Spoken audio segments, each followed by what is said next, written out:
Hey everybody, welcome back to RPG Imagining. So I am on the floor here in the recreation space because the boxes that are due to be unboxed here are a little too large for the table. And so what I'm going to do here is I'm going to do the general unboxing here on the floor and then switch to the table view so that we can take a closer look at the books within. And I think that you're really going to like this one because not only do we have a Powered by the Apocalypse game in one of these boxes, but we also have a box from Studio 2 Publishing. Okay, and that is a Kickstarter fulfillment that I've been looking forward to. So let's do the little box first. The unboxing knife. I'm going to call this one The Revenge of the Unboxing, because I frankly lost track of how many unboxings I've done recently. I just happen to have got a ton of Kickstarters and other packages in quicker than anticipated. So this one is from Noble Knight Games, and we have Monsterhearts 2. I picked this up recently because in my need to switch jobs at the end of this year, I'm not going to have as much disposable income moving forward. Now, good news is that I will be happier, so the loss of income is going to be worth it. But while I have disposable income, I'm trying to pick up some of the games that I've been wanting to pick up. So Monsterhearts 2 is one of the most highly recommended Powered by the Apocalypse games. And I'm definitely interested in angsty teenagers who are vampires and werewolves or witches. And so, yeah. Oh, that's goth-tastic. Yeah. Okay. So we'll check that out in a little bit. And now this one is something that I've been eagerly anticipating. This is a Kickstarter fulfillment from Studio 2 Publishing. And so anybody who follows Mongoose and the Traveler RPG no doubt understands what this is. Wow, very well packed. It's bubble wrap beyond bubble wrap. It's just eons of bubble wrap. And in here we have the Mercenary box set. And probably of greatest significance here that people in the audience will want to know is that they have gotten rid of the silly half box cover design and have gone with a full box. And so Mercenary box set, that's going to be fun to take a look at. And it's just wall-to-wall bubble wrap. And then there's another stack of books in here. Move the box out of the way. Bubble wrap after bubble wrap. Now that will be very useful bubble wrap for later on. We have Mercenary Adventure number 1, Verloren Hoop. Interesting. We have Mercenary Adventure number 2, Bug Hunt. We have Mercenary Adventure number 3, Must Travel Need Guns. And then hardback Mercenaries of Charted Space and Specialist Forces. And probably the one, interesting, probably the one that's going to be the, for sure, a highlight of this group of supplements is the field catalog. I was looking through the field catalog PDF a couple of days ago, and this is just ridiculous. This is a ridiculous supplement, like ridiculous in a good way. So I'm very excited to showcase this to everybody. So I'm going to go ahead and switch to table view so that we can take a closer look at these things and see what we think. And so off to the table view, I say. And we are at the table.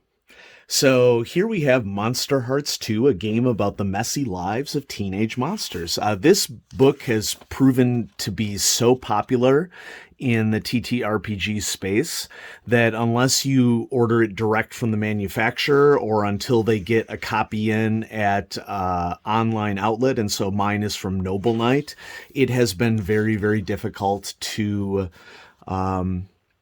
procure this. Now, I just want to read this little quote here because I'm about to become a teacher of adolescent development at a university, and so this is probably prescient and maybe this is what is interesting to me about this game, that, this is about the complicated lives of teenagers. And that is something that I want future educators to understand a little bit better. By the time they hit adolescence, most people have gotten over their fear of the dark. They spend their midnight hour on gushy phone calls, diary ramblings, and wet dreams. They fall asleep peacefully, assured that the shadows hold no monsters. But the shadows do hold monsters. Because you're one of them. Wickedness dwells within your heart, hunger courses through your veins, high school weighs on you, and teen drama puts you on edge, but you have power. What will you do next? I mean, folks, let's be honest. I didn't read Anne Rice's Vampire Chronicles for my health. Okay, I read them because when I was an angsty teen back in the 90s, I was very much into the romantic attraction, shall we say, of having like a monstrous second identity. And so, this is going to be an awesome Powered by the Apocalypse game. I love what this system does with you inventing the nature of your world as you go along with your group of players. And so this book is basically going to be, a setup and a series of moves like all Powered by the Apocalypse games are. And I'm just, really excited to play it. It'll be interesting to see here in the back if we get what character sheets look like, or if that's something that we end up downloading. And so here, for example, is an archetype of sorts, the witch, playing the witch, identity, and then what to do. And so this is like quasi a character sheet. But yeah. And so werewolf, the queen, the mortal. Yeah. So there it is. Monsterhearts 2. That should be an interesting read. Okay, next. Traveler Mercenary. Traveler has done some major Kickstarters. Well, Mongoose Traveler has done some major Kickstarters recently, and they've ended up being a really, really good value because don't get me wrong, they're expensive. You'll drop something like, 80 USD or 100 USD into it, but you'll get like what's in this stack right here for your money, and so far cheaper than what it would be at retail. And so this is an example of a product that I was interested in, not just because it was a good deal, but because I love Traveler's ability to run basically any style of science fiction that you want to run. And science fiction warfare is an example of something that I've always been interested in. I mean, I'm a Star Wars guy, okay? Really fleshing out Traveler with more of a militaristic bent on things is something that I'm very interested in. So here inside the box set, we have a variety of different things. I'm just going to set the box to the side. Lovely ribbon allows you to get things out a lot easier. And there are numbered books in here. And looks like there's also Mercenary Adventure 0 in here. So now I have Mercenary Adventure 0, 1, 2, and 3. So Adventure 0, of course, being like a starter adventure for this. And book 1 is Mercenaries in the Far Future. And so this is largely talking about things like tech level of unit composition itself, supplies and logistics. Part of what makes me into games like BattleTech is that I love the concept of like far future, more advanced logistics manipulation. You didn't ask, but one of my Clifton strengths is a ranger, not a ranger as in Aragorn the Ranger, a ranger as in capital ARRANGER. Logistics is a huge thing for me, and the logistical aspects of role-playing games are really interesting to me. It's not the only thing that I like about them, but it is a huge part of it for me. I mean, if it was just the logistics, I'd play video games, of course.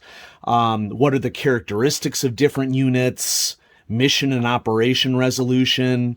I mean, this is example of stuff that I wanted to get out of BattleTech, but in my personal opinion, and I'm going to lose some people here, sorry, not sorry, Catalyst has just moved really slow on the BattleTech line. And, I understand that, It's not easy to be a small role-playing company. I respect that and everything, but like this is the example of the sorts of logistics that I wanted to exist in BattleTech that they probably do exist now, but I'm going to take it in the Traveler framework now instead of the BattleTech, miniatures universe. Running a Mercenary Force, book 2. This is a short book. This is only like 60 pages or so, more like a classic, D&D basic or AD&D 2E adventure, but this is a source book, and so talks more about resources, reputation, bringing in assets, training and salaries, combat assets, support assets, personal traits,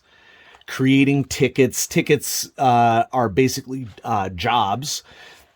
So this is the finding employment. And so we have distinct rules on finding jobs and completing jobs and running your unit. And it basically gives you a level of organization of Traveler that doesn't really seem to me that has existed in the game before. It's less about you on a ship going around having adventures or doing commerce or doing political intrigue, whatever it is that you're doing in your Traveler campaign. And this is adding sort of like a base management kind of option to it, which I am hugely into.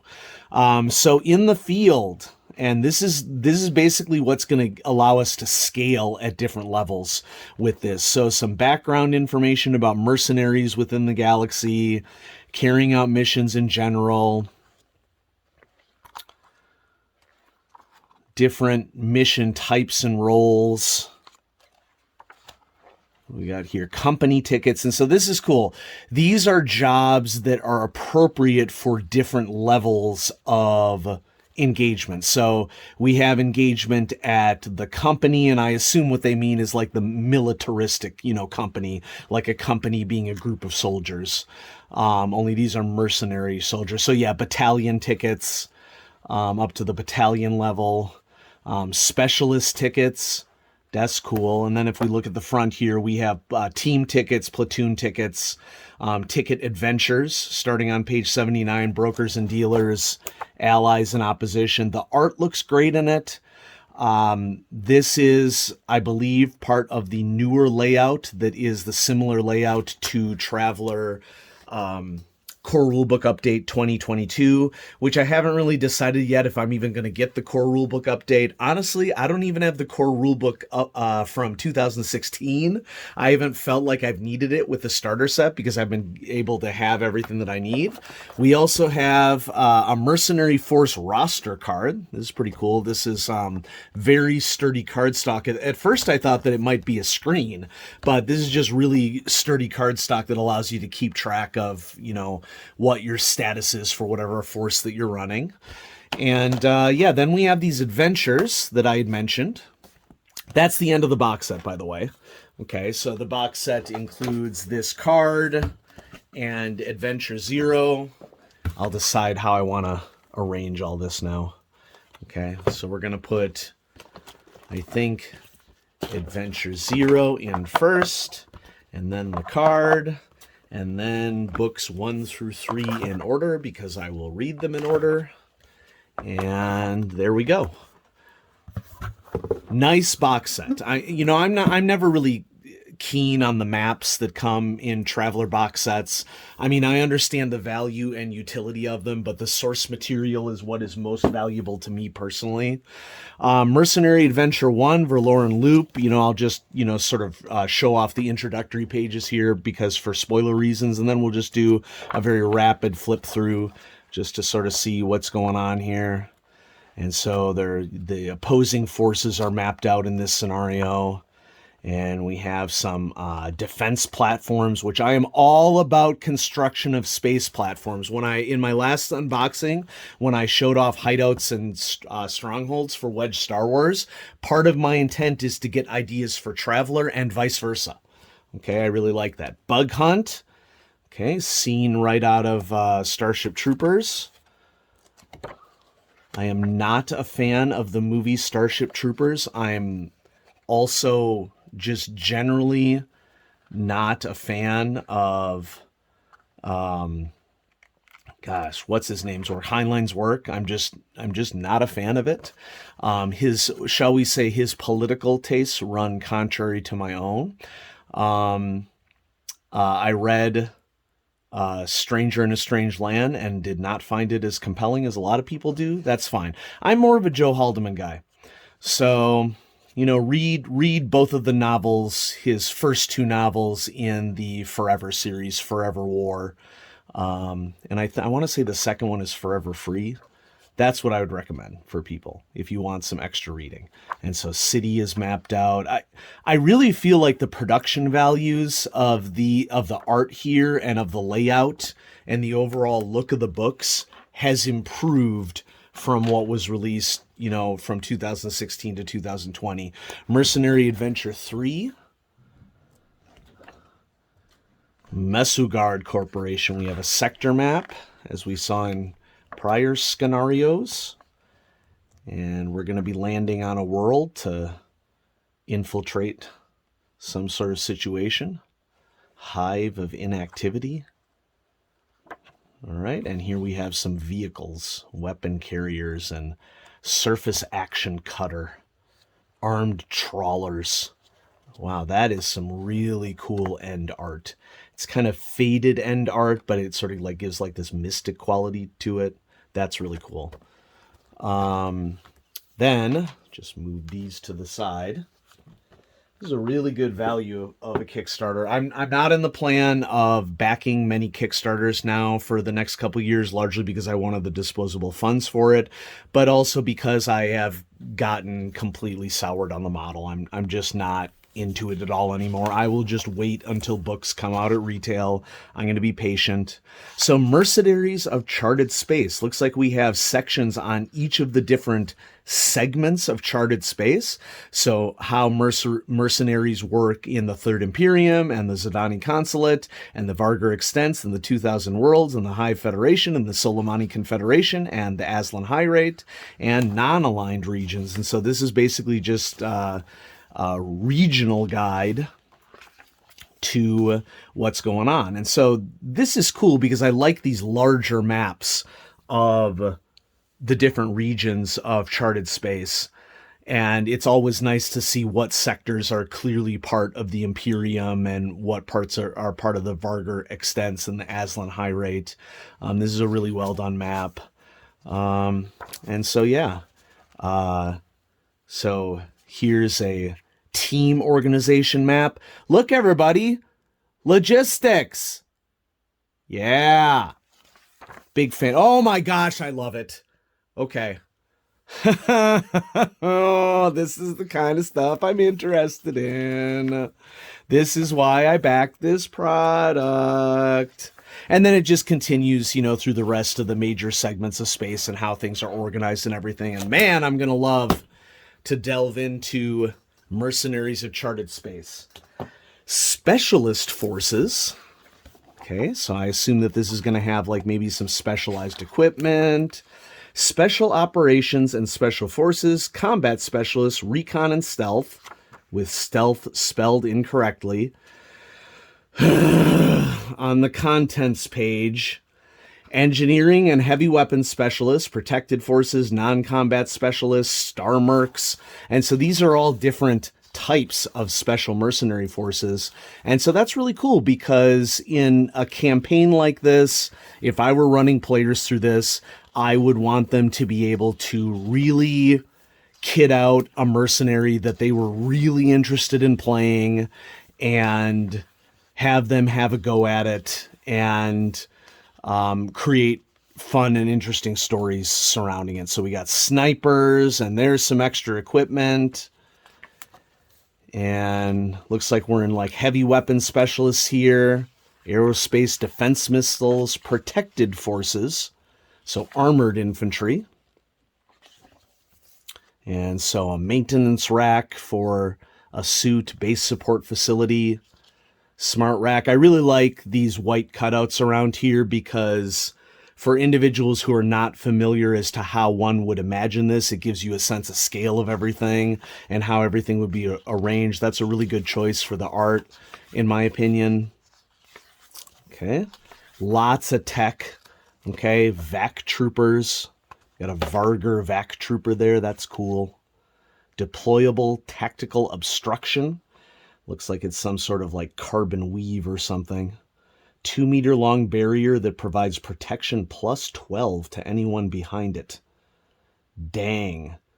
You'd think it would. Flexible curtain of robust material. So we're going to be vague on that one, apparently. I'm sure in the text it might describe in a little bit more detail. Who are your non-combat specialists? Okay, because you need people who are good at politics and technology and social infiltration, you know. And this is a big part of the reason why I backed this, is that these concepts can arguably be used in any role-playing game that has a structure that would support mercenary units. And the tech is really just skinned on top of it. It's really the flavor of it that I think is the most important aspect of a section of books like these. Now, I flipped through the PDF of the field catalog, and this book is ridiculous. Ridiculous in a good way. So this field catalog basically dials the central supply catalog to like 12. Okay? And no, I don't mean tech level 12. I mean like on a scale of 10, it's a 12. This book is really amazing. And let's just do a quick flip through here because so, you know, it discusses the general concept of loadouts, but then it gives you a complete chapter on how to customize weapons to basically, I wouldn't say anything that you can think of, but a lot of what you can think of. So area attacks and how does it affect the heating and the encumbrance values and like all those little data points that you want to drill down on, penetrating value of the ammunition, camouflage and stealth, quick draw, gas and chemical weapons, incendiary, corrosive. And then some more information about designing your personal weapons. And so there's a worksheet here that is also included in the back of the book in generic form that allows you to design personal weapons, personal and personnel scale weapons, you know, but a lot of these are much larger. And so this huge list of conventional firearms to play with, all sorts of fun ammunition, barrel lengths, sighting devices, all sorts of accessories, pellet spread. And so here's just a nice little collection of a dozen different types of bullets that you can load into your guns. You know, some of you who are on Twitter for Titterpigs know that, you know, there's been discussions happening recently about like, why aren't guns allowed in D&D? You should put guns in D&D. I can't believe that there are no role-playing games that deal with guns. You know, and so, folks, you do what makes you happy. But, you know, that's something that somebody says of someone who hasn't discovered that there are hundreds of other role-playing games out there besides D&D. There are tons of role-playing games that do guns well, and this is what I call doing guns well, okay? Just like having like tons of options to work with and play around with. Now, I also believe that people should be allowed to have guns in D&D. It's your game. You should do whatever the heck you want with it. Okay, but can we just not pretend that things don't exist just because you're not aware of them? Okay, look at all these grenades. This is, awesome. Okay, so all sorts of fun effects. I mean, I would design like just like an adventure around one of these types of grenades for some reason. You know, these are all scenario seeds too. It isn't just, you know, making a murder hobo, although I'm sure many people will make a murder hobo out of this. I mean, I respect that, but this is just awesome story ideas too, to flesh out description in your stories and to make it a militaristic, you know, special operations forces style of story, which is one of my more interesting stories. I mean, the reason why I put Rogue One at my number 2 Star Wars movie right now is we finally got a Rebel Spec Forces movie, which I never thought would happen. I mean, when I was doing Wedge Star Wars back in college, we ran a Rebel Spec Forces game for like 25 sessions. It was a good game. personal and light support weaponry. It goes into all sorts of melee and gun attachments and barriers, and this, in my opinion, truly is the central supply catalog dialed up to the next notch. And the art of the weapons is really good. The layout is excellent. What they're doing with this updated iteration of Mongoose Traveler, I'm a huge fan of. I'm going to be much more likely to collect these books. I've collected a lot of the older books, but that doesn't mean that I liked them. Like I'm never a fan of like white text on black backgrounds. Alien RPG, I'm talking to you. Okay. Different suits but it's not just suits. Okay. It's also like uniform options. So yeah, you have your, thermal regulation covering and discrete operations, but you also have a uniform bundle for uniforms under different circumstances, different camouflage circumstances, different practical reasons. This can really add to the role-playing possibilities and infiltration and, all sorts of interesting things. Different little robotic kits, multifunction electronic device, tactical relay network. Look at all this. Now, the art on this is really cool. We should be seeing more of this. Yes. Yes, Mongoose. Okay, more guns, mines. Why not? This is cool. These fackles have like spring-loaded, like automatic extension aspects. So there's an element of danger with it. Various robots, gun emplacements. This is coming out at a good time for Mongoose Traveler 2, because this is the style of stuff that one would expect in the Alien RPG. And so from a competition standpoint, this is a really wise thing for Mongoose to be releasing right now. So whether this was intended or just happened to be, when it aligned with the schedule, whatever, So yeah, the field catalog is awesome. Now, I like everything that I've showcased on here, but, wanted to do a little unboxing of my latest Kickstarter arrival and of Monsterhearts 2. And yeah, thanks everybody for watching RPG Imaginings. I'm always going to be excited to bring some new stuff to you. I have some more 1985 games material to show you. There's going to be a flash sale coming up for that in mid-May, and so I'll be releasing a video soon showing you how you can save a little bit, actually a lot of it, on one of the products that they're discounting on their website that has utility for lots of different role-playing games. And so yeah, thanks for watching, everybody. Have a great evening.